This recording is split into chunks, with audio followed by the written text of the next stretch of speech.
વડોદરામાં જિલ્લા શિક્ષણ અધિકારીના પરિપત્રનું ઉલ્લંઘન થયું હોવાનો મામલો સામે આવ્યો છે।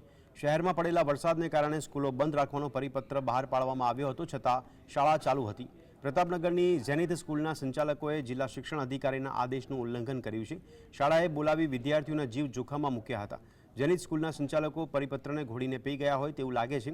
ડીઈઓ કચેરીએ શાળાને નોટિસ પાઠવીને આ મુદ્દે ખુલાસો માંગ્યો છે। ધોરણ તો 1 થી 12 છે, પણ 5 થી 12 વાળા છોકરાઓને લીધા હતા। બાકી 1 થી 4 વાળાને રજા આપી અને બાલવાડીને રજા આપી હતી।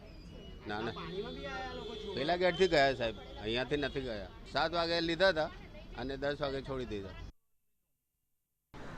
જેના અંતર્ગત એક શાળા ચાલુ રાખવાનું મીડિયા થ્રુ જાણવા મળેલ છે।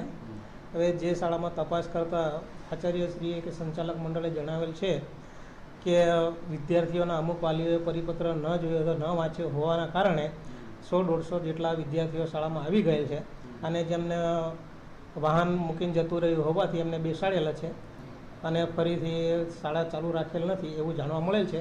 તો છતાં અમારા તપાસ અધિકારીઓ શાળામાં જઈને તપાસ કરે છે અને એમને કસૂર થઈ હતી જે તે નિયમ અનુસારની કાર્ય